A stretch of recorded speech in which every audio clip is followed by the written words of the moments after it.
Coaching अब industry हो गई है, एडटेक कंपनी हो गई है। खासकर हिंदी माध्यम के टीचर अपने आप को सेलिब्रिटी बना लिए हैं। उनके पास पीआर कंपनी है जिसके थ्रू ये सारा काम कर रहे हैं। हर टीचर आपको आईएएस बनाना चाहता है, हर टीचर आपको पीसी बनाना चाहता है, हर टीचर आपको एसएससी में बनाना चाहता है, एसएससी में के थ्रू नौकरी दिलाना चाहता है, सब कुछ करना चाहता है, लेकिन फ्री में कुछ नहीं करना चाहता है। कोई उसकी मैक्सिमम फीस ले रहा है तो कोई मिनिमम फीस ले रहा है, लेकिन उसकी कीमत आपको देनी पड़ रही है। मैं किसी टीचर या कोचिंग संस्था का विरोधी नहीं हूं। समस्या तब आती है कि जब कोई एक वैकेंसी आती है, उसमें 70% हिंदी माध्यम के बच्चे फॉर्म भरते हैं और 30% इंग्लिश माध्यम के बच्चे फॉर्म भरते हैं। जब वो रिजल्ट आता है तो 30% का इंग्लिश मीडियम का बच्चा हावी होता है उस 70% के मीडियम के बच्चे पर। लेकिन क्या आपने कभी देखा है कि एक हिंदी माध्यम का टीचर अगर कोई वीडियोस डालता है तो उस वीडियोस पर मिलियंस व्यूज आते हैं, उसका टक्कर 5 इंग्लिश मीडियम का टीचर नहीं दे सकता है। शायद उतने व्यूज उन पे ना आए, लेकिन जब सिलेक्शन रेशियो की बारी आती है तो आप स्पष्ट देखते हैं कि वो इंग्लिश मीडियम का टीचर भर भर के सिलेक्शन दे रहा है और हिंदी माध्यम का टीचर सिलेक्शन नहीं दे पा रहा है। और उसकी बाद में हिंदी माध्यम का टीचर आपको यह कहेगा कि यह सरकार नहीं चाहती है, आयोग नहीं चाहता है। जब सरकार नहीं चाहती है, आयोग नहीं चाहता, तो आप एडमिशन काहे लेते हो महाराज? लेकिन नहीं, अगर मैं आपसे कहूं कि मुझे 5 इंग्लिश मीडियम के टीचर का नाम बताइए तो शायद आप बताने में असक्षम होंगे। अगर मैं आपसे कहूं कि मुझे 3 हिंदी मीडियम के टीचर का नाम बताएं तो मुझे उम्मीद है कि आप कम से कम 10 से 15 बता देंगे। फला सर, फला सर, फला सर, फला सर। क्यों जानते हैं आप? कैसे जानते हैं उन्हें आप? कहां जाने हैं उन्हें आप? इस सब के पीछे पीआर कंपनी और एड कंपनियां लगी पड़ी हैं, उनके थ्रू आप जाने हैं। मैं यह कहता हूं कि आप जो है, ऐसा क्या इंग्लिश मीडियम का टीचर अपने बच्चों को पढ़ाता है जो हिंदी माध्यम का टीचर नहीं पढ़ा पा रहा है? हिंदी माध्यम का टीचर सिर्फ और सिर्फ बकवासबाजी करता है क्लास में। यह सत्य है। आप बड़े बड़े कोचिंगों का सिलेक्शन रेशियो देखेंगे तो शून्य मिलेगा। आप यह पाएंगे कि जब तैयारी करने के लिए, खासकर आप लोग हिंदी माध्यम के होंगे, जब जाते होंगे तो बड़ी आशाएं बनी होती हैं। लेकिन हिंदी माध्यम के साथ समस्या क्या है कि वह अपने टीचर को भगवान मान लेता है, अपनी कोचिंग को मंदिर मान लेता है। उसको लगता है कि हम कुछ नहीं करेंगे, यहीं से मेरा होगा। और यह टीचर आपको इतना कमजोर कर देते हैं, वह किताबें भी अपनी छपवा के आपको दे देते हैं। फॉर द एग्जाम्पल मैं आपके बात करूं ज्योग्राफी का, तो सारी की कोचिंग वालों ने ज्योग्राफी की पुस्तक आपको दे देते हैं, अपने नाम की पुस्तक की।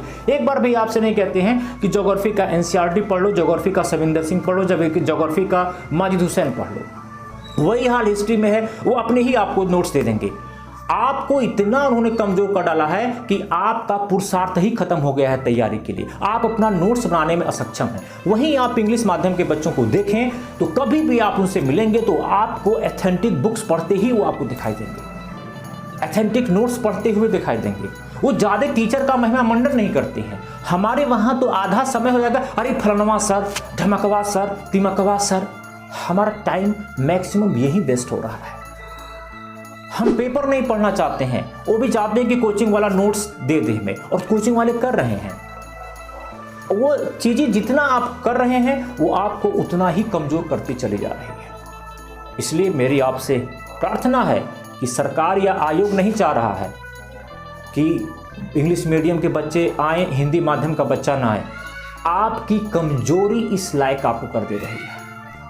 आप पुस्तक नहीं पढ़ना चाहते हैं, आप पेपर नहीं पढ़ना चाहते हैं, सब कुछ रेडीमेड हो। और तीसरी समस्या जो आपके साथ है कि हमको ये भी नोट्स मिल जाए, वो भी नोट्स मिल जाए, वो भी नोट्स मिल जाए, वो भी नोट्स मिल जाए, वो भी नोट्स मिल जाए। आपको हर नोट्स चाहिए, पढ़ना कुछ नहीं है। एक किताब को 10 बार पढ़ा जाना चाहिए, न कि 10 किताब को एक बार पढ़ा जाना चाहिए। एक सिंपल सा फंडा है। आपका कॉन्सेप्ट बुक देगी, आपको फैक्ट बुक देगी, सब कुछ आपको बुक देगी, लेकिन उसी बुक से आप दूर हैं। जब उसी बुक से दूर हैं तो आप अपने सिलेक्शन से भी दूर हैं। कभी आपने देखा है कि इंग्लिश माध्यम का कोचिंग कभी हिंदी माध्यम के लिए कोचिंग चलाई हो? तो आपका आंसर होगा नहीं।